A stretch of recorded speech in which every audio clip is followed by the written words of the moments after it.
All right. So, hello again.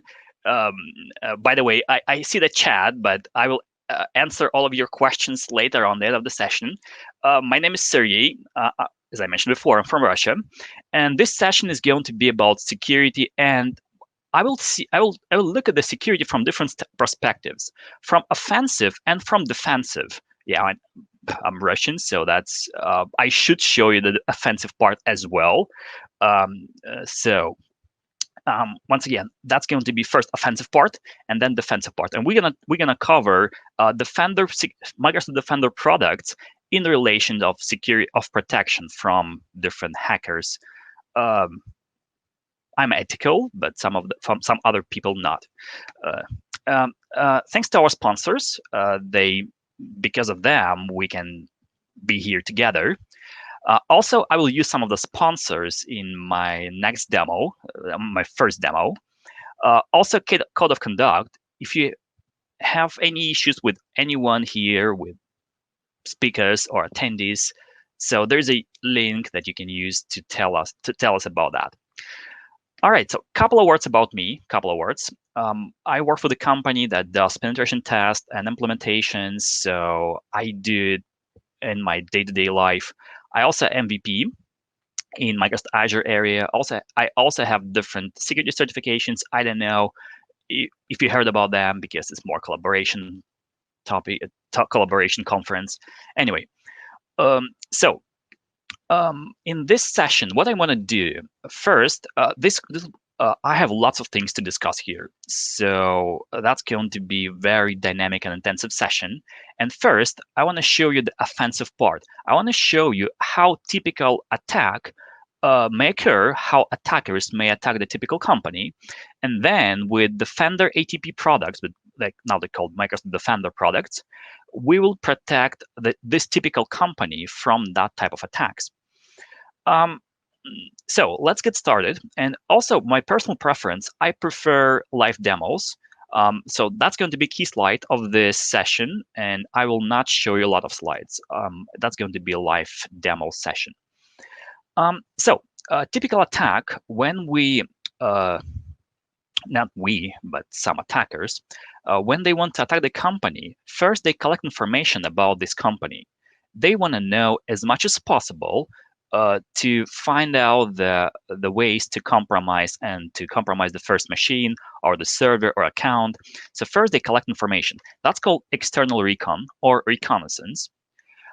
In my attack, I will use email address. I will use phishing emails. So I need to collect email addresses if I want to attack the company. Let me show you how to do that real quick. I'm going to jump to demo from here. And the tool that I may use to collect information about the different companies, the email address is called Hunter.io. That's one of the tools. With this tool, you may just use the company domain and find out about email addresses that are publicly available about this company. So I took one of our sponsors, and let's take a look on the users they can find. For example, Anne Jacobs. Let's see. Um, so that address was found here and here. I guess it will be Flemish. I cannot read Flemish, but you can read that. Let's see. If I click there, uh, I don't know what it's all about, but I can see that there is an email address of Anne. And yeah, that's the email address. So using this tool or some other tools like this, I may find addresses of different people. Let's see, another person. Udo community database backup. Let's click. Is there any send SMS? And I can see there's a forum here, and this person here, I think it's he, answered the question, and he said that you can contact me with this email address. What I can do as an attacker, if I found this email address, I can send the email to this person and say, hey, I found your email address on the forum. I have a question about this or this or this. Of course, people in IT, they're they are not that naive, so they will not click on the link probably. But for normal users, regular users, you may try not, or attackers, they may try to send the email with attachment or link, and those users, they may click on the link or download attachment, and that's going to be the entry point for attackers. All right, so let me go back to slides. So first, we collect information about the company. Then I want to compromise the first machine. Let me do it real quick. Compromise the first machine. To do that, I have the workstation, and on this workstation I have antivirus McAfee. What is interesting about this antivirus? Everything is turned on, so real-time scan is turned on. No exclusions, nothing here. And I have a email in the inbox with attachment. So let's imagine we're a normal user. So this is the mailbox of the regular user, and the user see the text, attractive text, and download the attachment. So what I want to do next, I want to go to downloads and open this file. And in parallel, let me show you, as an attacker, I have a Linux machine, and this machine is waiting for the user to open this file. And look at this. I think that was pretty the problem of this demo. I already tried that before this session, and I forgot to disable this. If you know this document, please do not so enable macro automatically. But what user must do, he must enable content, click enable content, and in this case, attacker will get a shell. So we can try it once again. Let me just do it real quick. So if I go to options, trust center, documents, disable trusted documents. Okay. Cancel this. Let's try again. Let's break the shell. Clear. And let's click enable content. So we are users. We want to have a discount. So let's click enable content. And here we go. Here we have a discount. Pretty nice, 30%. And I have a shell. So this means that I have a remote shell. I have remote connectivity to the workstation. And I compromise the first machine. When I'm in, now I'm inside of the network. Let me check that I'm in ipconfig. So I have a private IP address. Let's I'm not sure I can clear that. Let's check hostname. Hostname. That's Windows 10 machine, system info. That will take longer, and that's Windows 10. Windows 10 machine. Come on, Windows 10. And so now I have information about the workstation. I'm inside. What attackers usually do in that case, they collect information about the network. All they can do, all they can collect, they try to collect about the main controllers, about other workstations, about servers, credentials, everything. I will not do all of this because it takes time. What I want to do, I want to become domain admin. So I want to collect information about the domain environment and how to become domain admin as soon as possible. Let me do it real quick. To do that, let me scroll up. I will use a script called Bloodhound. Jump to CMD, that will look better.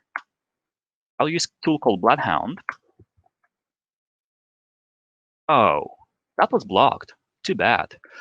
Antivirus. Let's try something else. Let's try to split the line, this URL to two different lines. And that works. That works. Now I can see that that was an output from this tool, and there are CSV files. What those CSV files are all about? Those CSV files get information. That get information about who is admin where, what groups who is the member of, and about the sessions as well, if it's possible.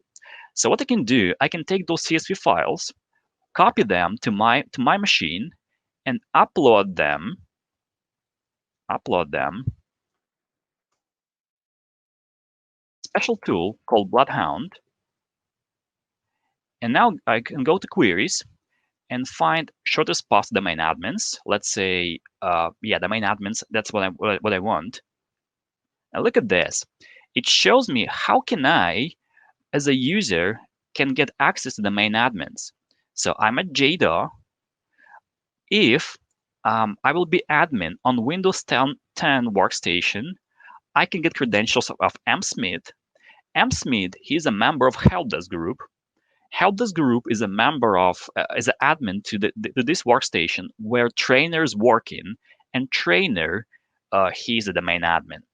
So of course, in the real world, that's going to be more complicated, not that simple, not a straight line. But once again, that's possible to collect and visualize. So attackers, they may not be very good experts. They may just run the tool and try to analyze it visually.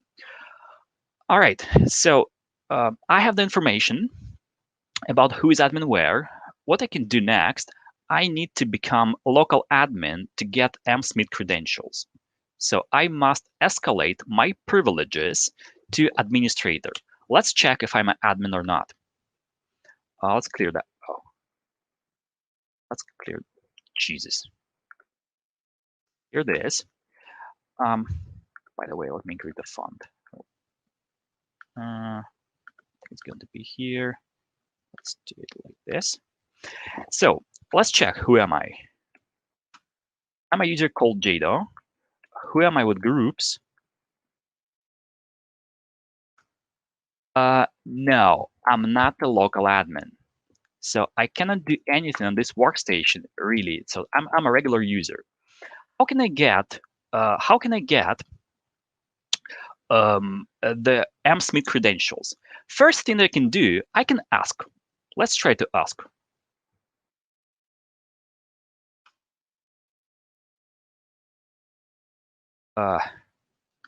Full of this. So I can try to ask.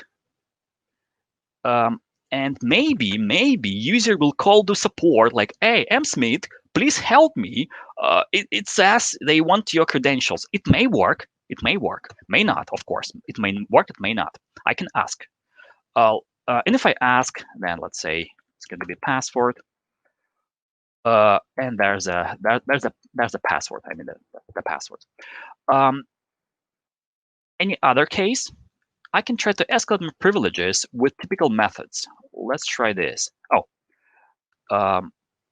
This article tells me about typical methods for privilege escalation. I can see 8 of them, or even 9 of them. And the third one says clear text password quick hits. So I may try something quick. What it says I may try to find password in text files or in registry. Maybe users, they use their passwords somewhere in a, there's the file passwords.txt on the desktop. So let's try to run those queries. I will do it in parallel because it will be quite heavy, and it will be heavy output. But the idea here, what I want to do, I want to make noise, because in the second part of the session, I want to show you the defensive part, and all of this will be detected. So I know this output is crazy, and there's nothing useful here for us at this moment, but that will be detected. All right, so nothing useful here. That doesn't work. No passwords and files. So let's try something else. Let's go back and see some other methods. Number one, number two, about services. First one, incorrect permissions in services. And second one, unquoted path. Let's see them both. Let's click on the first one. And the first one says, you may have services on the workstation, and those services, they may have incorrect permissions. So maybe service work on behalf of admin or system, but the permissions to the service itself are not correct. And there are typical queries I may use to find those services. I don't like those. So what I did, I create my own script. Let me just quickly download this. Let me close it. So I create my own script, and this script will find all of the services where the company name that create the service is not Microsoft. So I want to find all the services are not by Microsoft, because Microsoft services, they're predefined. All right, so let's scroll up. What I can see here, first Google. Probably that will not help me. This one is interesting. HPWMI SVC C program. I will look at that later, but let's scroll down. McAfee probably will not help me either. Maybe anything else? Oh, look at this. Unify Video Service. Uh, um, Unify Video Service by Ubiquiti Networks. What is interesting about this service in program data. If you know, program data, that's a folder where users can write anything. So any user, any standard user can write the program data. And if subfolders inherit permissions from the program data, maybe I have permissions to write. Let's see that. Let's collect more information about this service. I can see this service, Unify Video Service, and let's see. It says that this service in program data Unify Video, and it inherits permissions. All users, they have permissions to write to this folder, to this subfolder. Wow, that's cool. Maybe that will help me. And another issue with this service, when you try to start or stop the service, it tries to run the application called taskqueue.exe, which does not exist. So developers, when they create their application, they forgot some strings in the code, and so it tries to run. The application does not exist. What I can do here, I can just create my own taskqueue, and that should give me a code execution. Let me run another shell, another listener.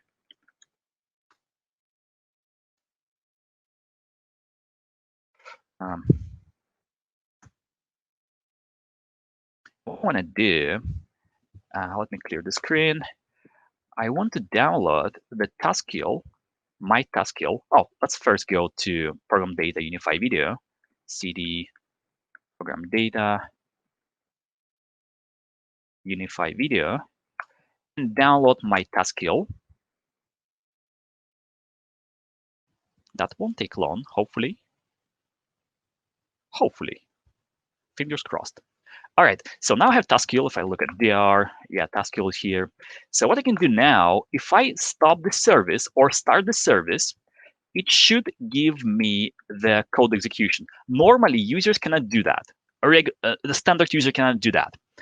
For the sake of time, I delegate this permission to the standard user, so we don't need to reboot, because reboot takes time, and we have only 45 minutes, now less.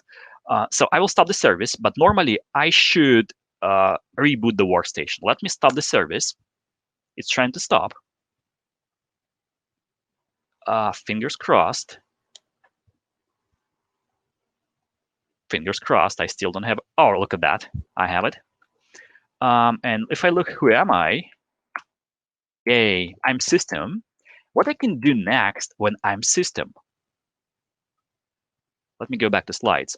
Now I'm here on local previous escalation, and I'm a god on this workstation. What I can do, I can compromise credentials. Oh, sorry. I can compromise credentials. Compromise credentials.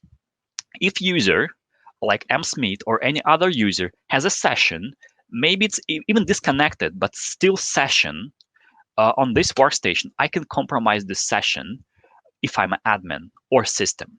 Let me show you what I mean by session. If I open command prompt, let me just click on right click and hold shift, I can open as a different user, M. Smith.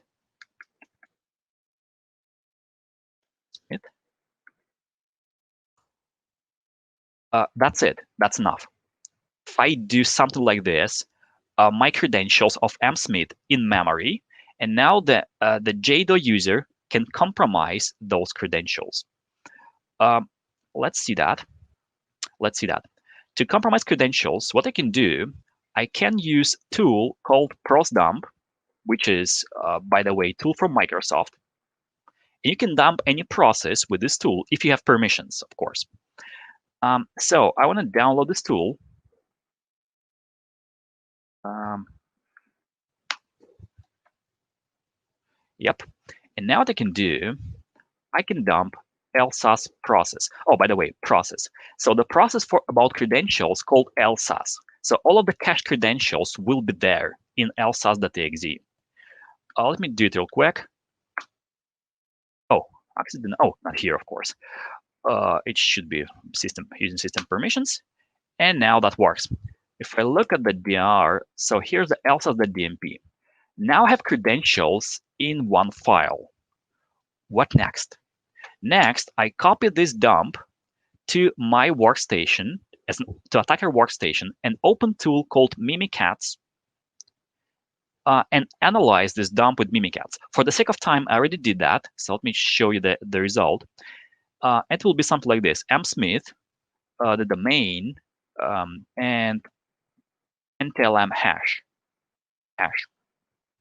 So, and using this approach, I can dump any credential. So I take msmith. Let me go back to my my flow. So I can take msmith, and in the same manner, I can connect to another workstation and dump in the same manner trainer credentials.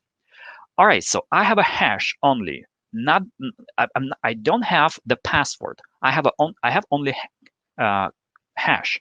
What can I do with this hash? I can use an attack called pass the hash. Pass the hash. Let me do it real quick. So first, I'm gonna add JDO to local admins. Let me do it real quick. This user JDO is local admin now. And if I log out, sign out anyway, and log back in, I should be now local admin on this workstation.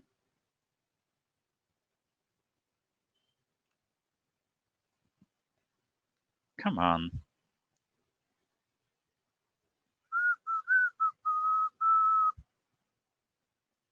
I hope, yeah. So I'm in, and let's try the last thing here. I will try to access the main controller. DC1 $. No access. What I can do with hash, I can use an attack called pass the hash. So that's a part of Mimikatz. And if I copy Mimikatz to the user workstation, I can run Mimikatz and use an attack pass the hash. But the problem is I have antivirus, and Mimikatz will be blocked by antivirus. Let me copy Mimikatz and put that on the user workstation. Let's try to run Mimikatz. Come on, McAfee. Kill it. McAfee. Oh yeah, finally. And now McAfee must say that it was blocked. Anyway, so it was blocked. So what I can do, if I know which antivirus my victim used, I can create my own Mimikatz, and this Mimikatz will not be blocked. If I know which antivirus and I did some manipulations, let me just open this Mimikatz, and look at this. That works. That works. This Mimikatz is my version of Mimikatz. And so let me run my Mimikatz called Ugly Dogs, because I guess Mimikatz in French means nice cat.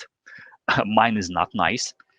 And I will use the command called pass the hash. So when I know the username, I know the main, I know hash. Oh.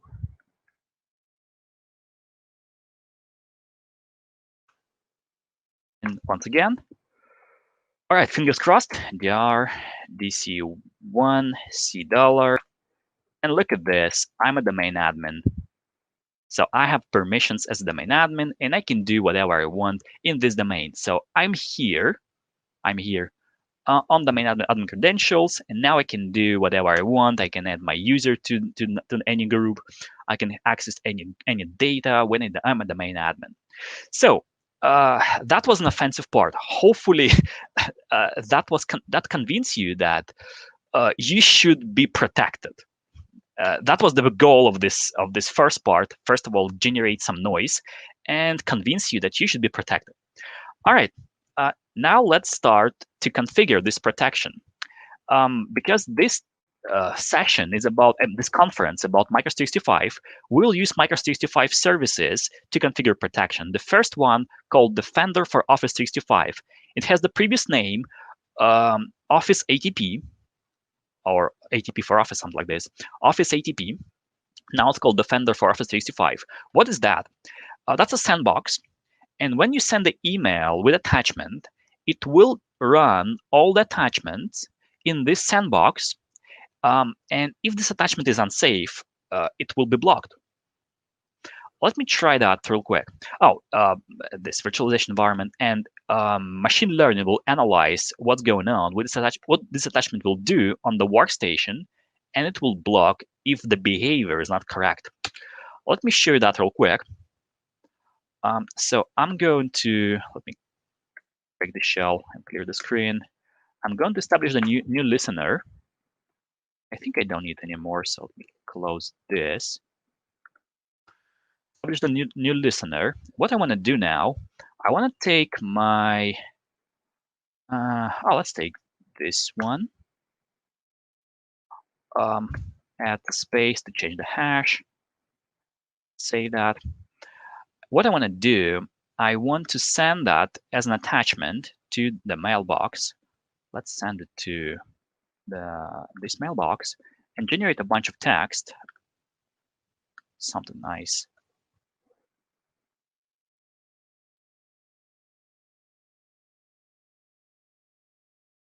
And what I want to do, I want to attach this document. All right, let me send this. And look, if we say that this attachment will be opened in hypervisor and my attachment contains the shell, is it possible that my attachment may run the shell inside the sandbox? Let's wait. Maybe I will be lucky, and I will get a shell from the sandbox. I have a number of copies of my Excel file. I don't remember which this is all about. I don't have a shell at this moment.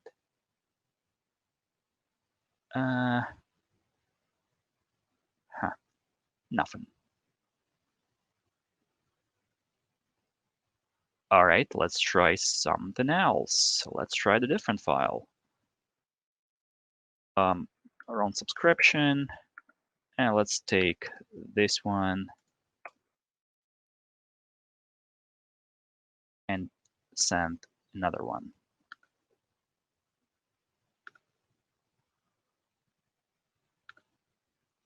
No shell here. Still in progress. Let's try another one. All right, they're on subscription. ATP scan progress. Let's see if I have any response from this one. Hopefully my ports didn't block.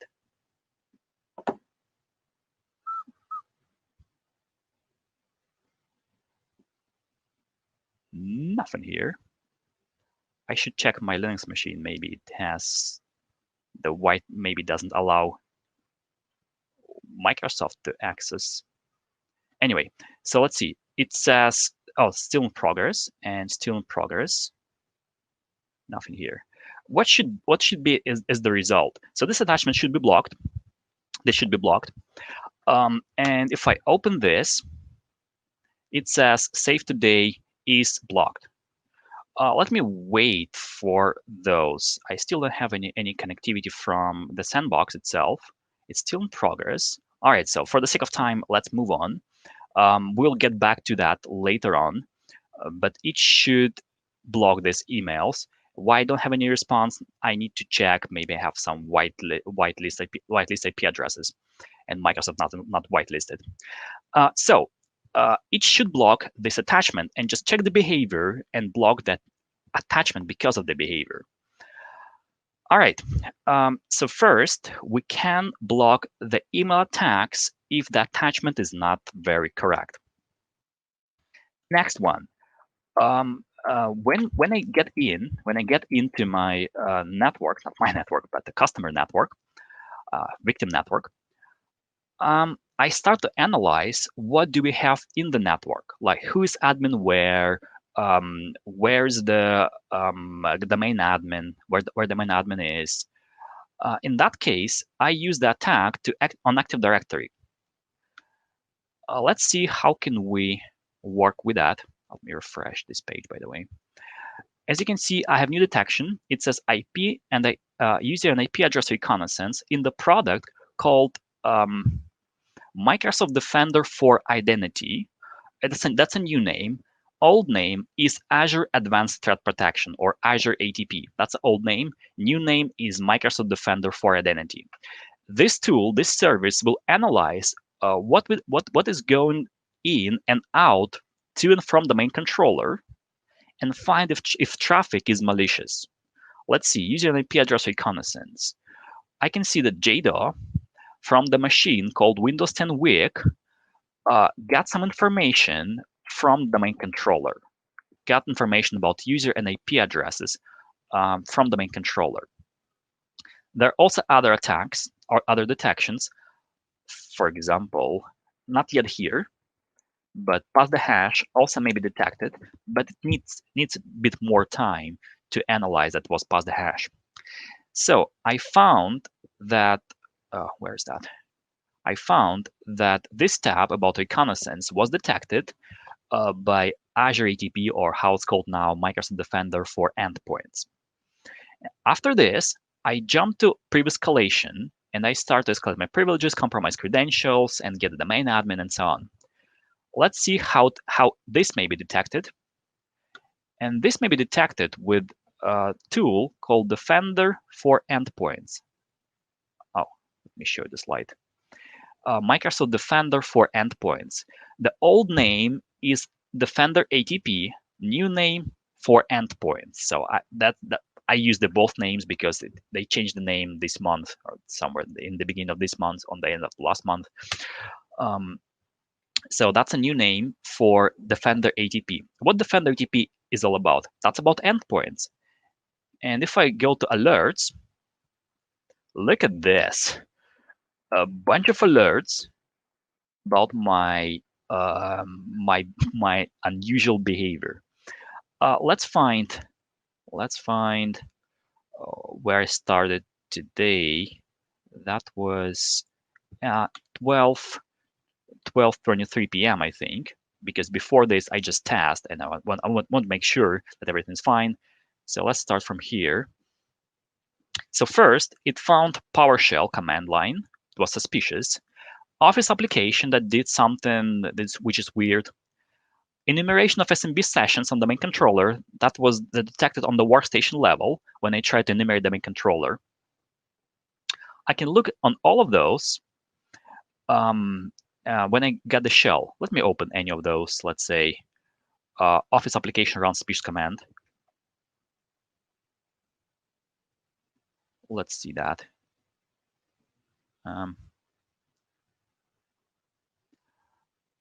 Here we go. So it says that save today ran suspicious command. And if I open other incidents, other alerts, it will tell me in more details what it was. Let's see. Look here, it was PowerShell, and the command was PowerShell exec bypass and command like established a new web client.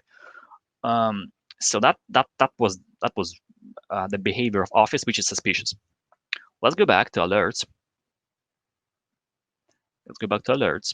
And let's see password stealing from files. Do you remember I ran a password search in the text files? So that was my attempt.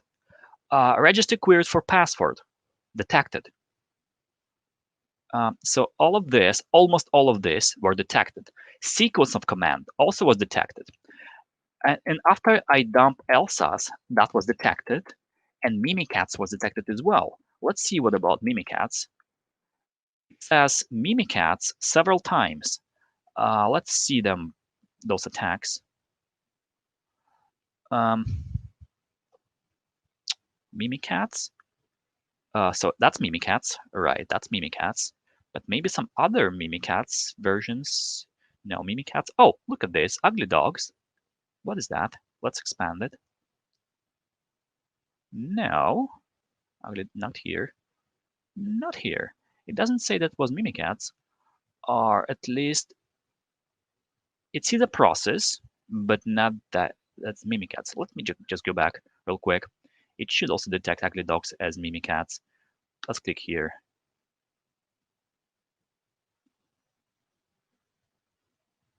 Mimikatz. Oh, look at this. Ugly Dogs. So my Ugly Dogs that was obfuscated from antivirus was detected by Defender ATP. Oh, Defender for Endpoints. Sorry, the new name. All right, so that was in a nutshell, really quickly. My goal was to show you something that what is not documented in the Microsoft Docs, and you can see the services from the different perspective. It's not. Oh, let's check by the way. My mailbox, blocked. I don't know why I didn't get a shell, because maybe I have some whitelist blocklisted IP address. I'm only whitelisted. I need to check it.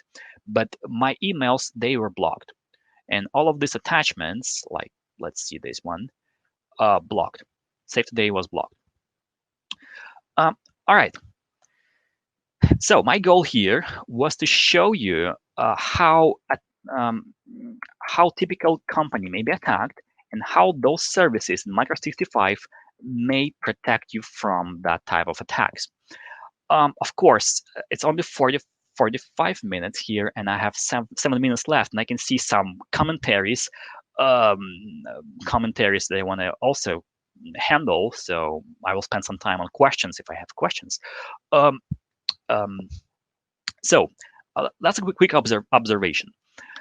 Um, but but uh, this session, periodically around this session, within different timing. So sometimes when I have several hours and I run meetups and I show all of those services with more details. So Linux, Androids, how those services work under the hood. If you want to see that, you may find me on LinkedIn, and I will and periodically I announce, promote my different sessions. So please find me on LinkedIn. Just here's the link, or just use my name. Or if you have any questions later on, if you will have any questions later on, you just do it on LinkedIn. All right. So thank you for watching. Now I will look at the chat, because I saw lots of commentaries there. Yeah, there were lots of commentaries, but I'm not sure if they were all questions. There's a lot indeed, yes. Hey, Thomas, I just hacked in your session, man. Oh, there's another producer. This is pretty cool, thanks. Scary. Yeah, that's one of the goals, to motivate you. Presenters hacker, ethical hacker. Can pass it, other may do it as well.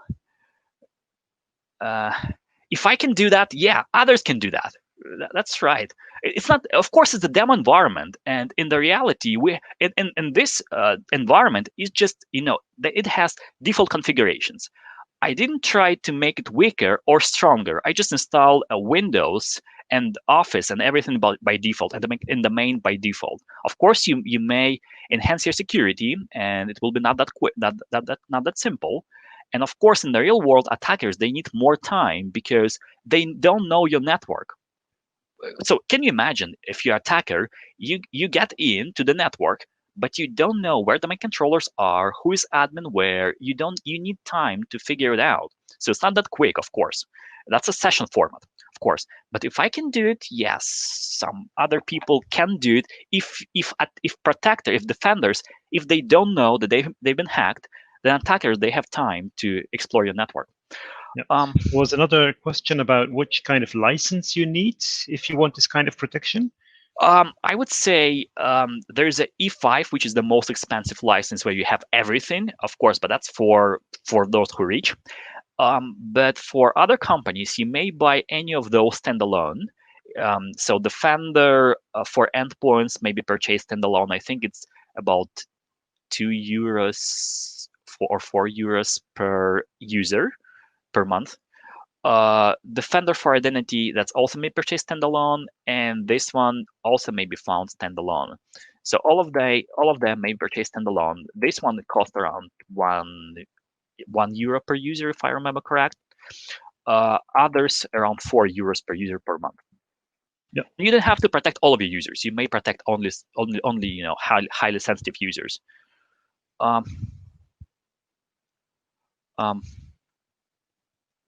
Okay, I think those were all the questions. There's a lot of comments. It's not easy to see the questions there. When you're talking about security, people get. Let's see. Should they report? Yeah.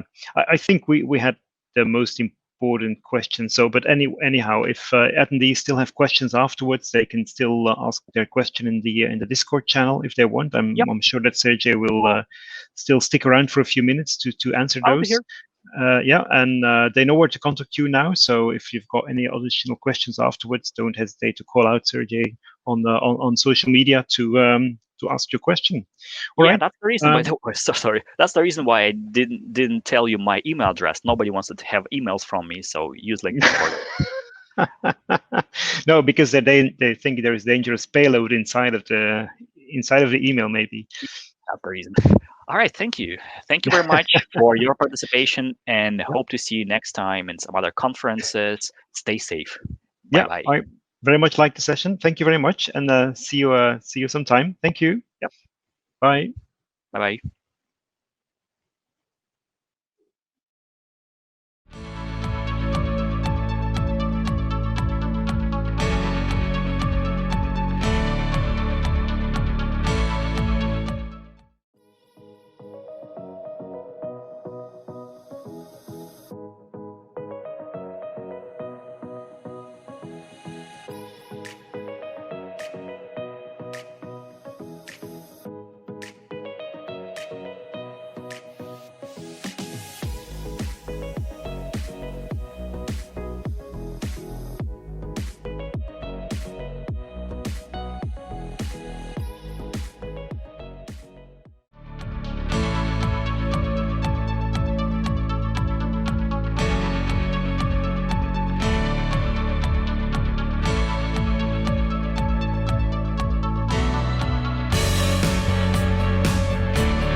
The Omita framework is an enterprise-ready software platform that makes it possible to set up an easy integration between your existing back-office applications and push all the relevant information into digital workplaces. Omita has developed various kinds of solutions which can be easily deployed and linked to your back-office applications. Omita has solutions for contract management, HR to speed up onboarding and offboarding processes, sales dashboards, shop floor portals, and many more. If you want more information, visit our website.